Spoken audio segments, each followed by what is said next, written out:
के स्टार्ट में हम एक पागल डॉक्टर को देखते हैं जो कि एक लैब में था और वो एक आदमी को बुरी तरह से टॉर्चर कर रहा था। वो उस आदमी को बांधा हुआ था और उसके दिमाग में से एक डिवाइस फिक्स किए हुए था। उसने ऐसा इसलिए किया था कि उसके दिमाग से एक पाइप के जरिए एक लिक्विड निकाल रहा था। इसके बाद हम एक पेनफुल सीन देखते हैं। वो पागल डॉक्टर उसके चेस्ट काट कर उस पर नमक डालता है जिससे उसे काफ़ी तकलीफ़ होती है और वो काफ़ी चिल्लाता भी है। फिर ये सीन ख़त्म हो जाती है। इसके बाद हमें दो कपल दिखाए जाते हैं जो आपस में फ्रेंड होते हैं और वो लोग ट्रिप पर आए हुए थे। वो फ्रेंड में से एक लड़की टेलर जो प्रेग्नेंट थी और वो ये बात अभी तक अपने हस्बैंड से छुपाई हुई थी क्योंकि वो अपने हस्बैंड को सरप्राइज़ देना चाहती थी। टेलर की फ्रेंड उसके पास आती है और उसे मॉर्फिन टेबलेट देती है। टेलर और निक एक दूसरे से बहुत प्यार करते थे और टेलर को टैटूज़ बहुत पसंद थे। जैसे ही शाम होती है वो लोग घर जाने के लिए उस रास्ते से निकलते हैं और रास्ते में एक पेट्रोल पंप पर रुकते हैं। और जब निक गाड़ी में पेट्रोल फिल कर रहा था तो एक लेडी वहाँ पर आती है और उससे हेल्प मांगती है। वो बोलती है कि उसकी गाड़ी का पेट्रोल ख़त्म हो गया है और वो गाड़ी से यहाँ तक चल कर आई है। अब उसे अपनी गाड़ी तक लिफ्ट चाहिए। निक उसे लिफ्ट दे देता है। टेलर इस बात से खुश नहीं होती। वो निक को कहती है कि वो अननोन पर्सन को लिफ्ट दे रहे हैं और वो सब उस लेडी को गाड़ी में बैठा लेते हैं। और जैसे ही वो गाड़ी से उतरती है वो गाड़ी में स्लीपिंग गैस छोड़ देती है जिससे वो सब बेहोश हो जाते हैं। और जब उन लोगों की आंख खुलती है तो वो खुद को एक घर में बांधा हुआ पाते हैं और उस घर में इन लोगों के अलावा और भी बहुत सारे लोग थे।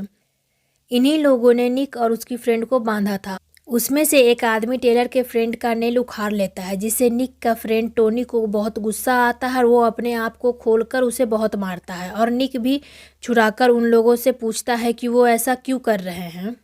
तब एक लड़का सैम कहता है कि वो लोग इन लोगों की तरह लाए गए हैं और वो कुछ नहीं जानते। और वो लड़का सैम एक वीडियो दिखाता है। वीडियो पर एक औरत उसमें से कहती है कि वो सब लोग यहाँ कैद है और यहाँ से बाहर जाने के लिए उन सब को टॉर्चर करना होगा और साथ साथ उन्हें टॉर्चर की परसेंटेज भी दी जाएगी। इस 22 घंटे में वो लोग 100% टॉर्चर कर लेंगे तो वो लोग फ्री होकर यहाँ से जा पाएंगे। उन सब प्रिजनर के नेक के पीछे एक डिवाइस लगाई गई थी जो कि दिमाग से कनेक्ट थी ताकि टॉर्चर की वजह से दिमाग में पैदा होने वाली केमिकल को वो इकट्ठा कर सके। वीडियो देखकर वो सब अपसेट हो जाते हैं क्योंकि वो सब आपस में से एक दूसरे को टॉर्चर करना नहीं चाहते थे। तब फिजनर्स कहता है कि उन्हें तो ऐसा करना होगा तो वो एक सजेशन देता है कि क्यों ना हर पर्सन सिर्फ 6% तक टॉर्चर सहन करे। तब उसकी इस बात पर सब लोग एग्री हो जाते हैं। एक आदमी उस जगह से निकलना चाहता था इसलिए अपने पीछे लगे डिवाइस को गले से निकालने की कोशिश करता है। ऐसा करने में उसे बहुत दर्द भी होता है जिससे मीटर 2% तक चला जाता है। वो फिजनर तो उस डिवाइस को निकालने में सफल हो जाता है लेकिन उसकी फ़ौरन मौत हो जाती है। ये देखकर सब समझ जाते हैं कि इस डिवाइस को निकालने पर उनकी मौत हो जाएगी। वहाँ पर एक आदमी टॉर्चर करवाने के लिए रेडी होता है। तब सब फिजनर्स उसे मारने लगते हैं। तकलीफ होने के कारण मीटर 7% तक चला जाता है लेकिन 7% ज़्यादा नहीं थे। उन सबको और भी ज़्यादा परसेंटेज चाहिए था इसलिए वो सब उसे प्रिजनर को टेबल पर लेटा देते हैं। और वहाँ पर एक लड़की जिसका नाम तारा था वो बहुत सेल्फिश थी। उसे किसी की पेन से कोई मतलब नहीं था तो वो इस कैदी का नेल निकाल देती है और इसकी टांग तोड़ देती है जिससे उसे बहुत दर्द होता है। तब निक ऐसा करने से रोक देता है क्योंकि वो कैदी बहुत ज़्यादा दर्द में था। ऐसा करने से परसेंटेज थोड़ी बढ़ती है लेकिन वो बहुत ज़्यादा इंजर्ड हो गया था। अब नेक्स्ट कौन होगा वो लोग इस बारे में डिस्कस कर रहे थे और यकीनन कोई भी खुद को टॉर्चर करवाना नहीं चाहेगा। तब टोनी की फ्रेंड प्लेट तोड़ती है और अपने ब्लड से नंबर लिखती है।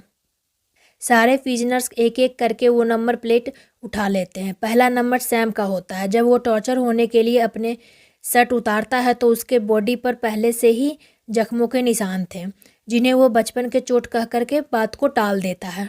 टोनी एक बहुत ज़्यादा गर्म आयरन सैम के पेट पर लगाता है और नेल्स भी निकाल देता है जिससे उसे पेन होता है और मीटर थोड़ी परसेंटेज को इंक्रीज करता है। टॉर्चर होने के बाद सैम रेस्ट करने के लिए सेपरेट रूम में जाता है जहाँ निक आता है और थैंक्स बोलता है।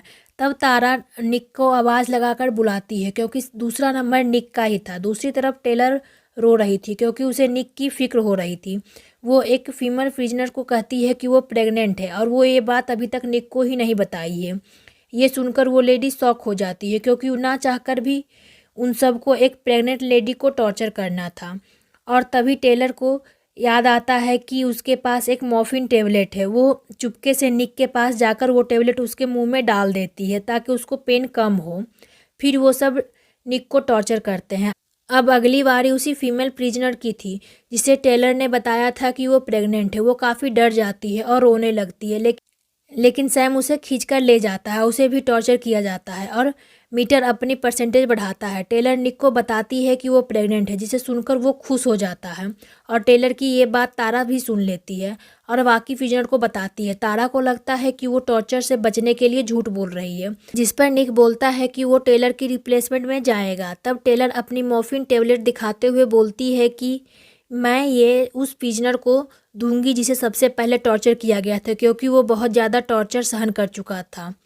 लेकिन तारा ऐसा करने से मना करती है कि ये टेबलेट कोई नहीं लेगा। तब निक वो टेबलेट उस प्रिजनर को दे देता है। तारा उसे बातें सुनाती है और टोनी उसे पंच मारकर बेहोश कर देता है। फिर टेलर, टोनी और उसकी एक फ्रेंड पानी को बॉयल करके अपनी हाथ डुबाकर परसेंटेज इंक्रीज कर सके। टेलर और टोनी हाथ डुबा देते हैं, लेकिन उसकी फ्रेंड से ऐसा नहीं होता। वो फिर से अपना हाथ उसमें डुबाते हैं और तकलीफ़ होने की वजह से काफ़ी ज़्यादा परसेंटेज बढ़ जाती है।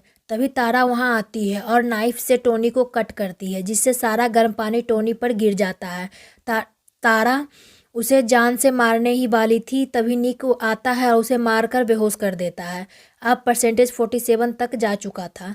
वो सब लोग तारा को टेबल पर लिटा देते हैं क्योंकि वो सबको बहुत ज़्यादा तंग कर रही थी। वो सब से कहते हैं कि परसेंटेज की रेशियो बढ़ गई है, तो उसे अब ज़्यादा टॉर्चर सहन करना होगा। ये बात सुनकर वो कंट्रोल से बाहर हो जाती है और खुद को छुड़ाने की कोशिश करती है। वो एक नुकीली औजार से टोनी की फ्रेंड पर हमला कर देती है, जिससे उसकी मौत हो जाती है। ये देखकर टोनी तारा को मारने के लिए आगे बढ़ता है, लेकिन निक उसे ये कहते हुए रोक देता है कि अभी उसे उसकी ज़रूरत है। वो सब टोनी को बोलते हैं कि वो तारा को टॉर्चर करके अपना बदला ले। तब वो उसको काफ़ी टॉर्चर करता है। वो उसके शोल्डर को काट देता है, उसके बाद उसके दांत तोड़ देता है, उसके बाद उस पर एसिड गिरा देता है, जिससे वो तकलीफ़ की वजह से काफ़ी चिल्लाती है। अब परसेंटेज इंक्रीज होकर 84 तक पहुंच जाती है। अब उन्हें सिर्फ 16% चाहिए था। तब निक उन्हें बताता है कि बचपन में उसकी कॉलर बोन टूट गई थी, जिससे उसे काफ़ी पेन हुआ था। तब वो कहता है कि 100% करने के लिए अपने बोन को तोड़ना पड़ेगा। ये सुनकर सब लोग एग्री हो जाते हैं और टोनी उन सब की कॉलर बोन तोड़ देता है, लेकिन टेलर की नहीं, क्योंकि वो प्रेग्नेंट थी। और बाद में निक की बोन तोड़ देता है। तब पूरा 100% हो जाता है और वो औरत का वीडियो एक बार फिर से प्ले होता है। वो उन सबको 100% कंप्लीट करने के लिए कांग्रेट्स बोलती है।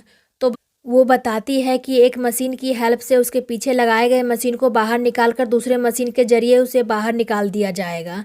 तब वो सब एक एक करके वो मशीन को निकाल कर बाहर जाते हैं। जब टोनी बाहर निकलता है तो वो ज़ोर से चिल्लाकर निक को बुलाता है और निक टेलर को अंदर अकेला ही छोड़कर बाहर चला जाता है। बाहर निकलकर वो देखता है कि सैम ने सबको मार डाला है और यहाँ पर हमें पता चलता है कि ये सब सैम ने किया था। दूसरी तरफ टेलर उसी प्रिजनर को लेकर जा रही थी जिसे सबसे पहले टॉर्चर किया था।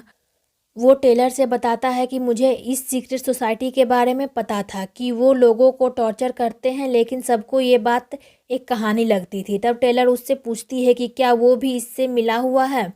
तब वो बोलता है नहीं, वो सिर्फ जासूसी करने यहाँ आया था। दूसरी तरफ निक सैम के पास जाकर पूछता है कि उसने ऐसा क्यों किया, तो सैम कहता है कि उन लोगों की तरफ से ये ऑर्डर मिले थे और वो उनके बारे में कुछ नहीं जानता कि वो लोग कौन हैं और ऐसा करने के पीछे उनका मकसद क्या है। वो बाद में बताता है कि ये लोग उनके 5th ग्रुप के मेंबर थे, यानी इससे पहले वो 4 ग्रुप के लोगों की ज़िंदगी से खेल चुके थे।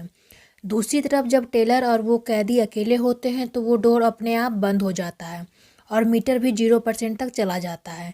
ये देखकर टेलर बहुत घबरा जाती है और खुद को टॉर्चर करने लगती है। दूसरी तरफ सैम एक बटन प्रेस कर देता है, जिसकी वजह से निक को कुछ होने लगता है। सैम उसे बोलता है कि वो 10 मिनट में मारा जाएगा। निक उसी वक्त नाइफ से उसे मार देता है और वो अपने डिवाइस निकालने के बाद मॉनिटर में देखता है कि सब लोग मारे जा चुके हैं और वो उस जगह का दरवाज़ा तोड़कर बाहर आ जाता है। फिर कुछ दिन बाद का सीन दिखाया जाता है जहाँ पर निक अपने फ्रेंड को मिस कर रहा था। वो टेलर की याद में बहुत सारे टैटू भी बनवाए थे। निक फिर से उस औरत को देखता है जिसने उसे फंसाया था और उसका पीछा करता है। रात को वो औरत फिर से एक कार वाले को रोकने की कोशिश करती है लेकिन वो उसे छोड़कर चला जाता है। तभी निक वहां आता है और उस औरत को मारकर बेहोश कर देता है और उसे अपने गाड़ी में डालकर ले जाने लगता है। और अब वो ये ठान चुका था कि जिसने भी उसे और उसके फ्रेंड को फंसाया था वो इसका बदला लेगा। और ये मूवी यहीं पर ख़त्म हो जाती है।